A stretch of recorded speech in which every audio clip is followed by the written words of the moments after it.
Одвојувањето на Албанија и Македонија на пристапниот пат кон ЕУ е секако хендикеп за нас од неколку причини. Прво, во смисла на меѓународна политика, ЕУ долго време бара некаква успешна приказна на Балканот и одвојувањето на Албанија ќе значи исполнување на таа успешна приказна, можеби заедно со Црна Гора. Тоа ќе значи дека апетитот на ЕУ ќе се намали, па и притисокот кон Македонија ќе се намали за реформите и за патот напред кон ЕУ, но истовремено ќе се намали и притисокот и кон Бугарија за некаков компромис или некаков нов разговор околу протоколите кои беа главна точка на сопнување. На домашен план исто така тоа ќе биде хендикеп затоа што постои можност етничките албанци да почнат да чувствуваат фрустрација,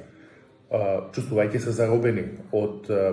емотивниот пристап на етничките македонци кон уставните измени и емпатијата кон тој став, кон отпорот за уставните измени да почне полека да се намалува.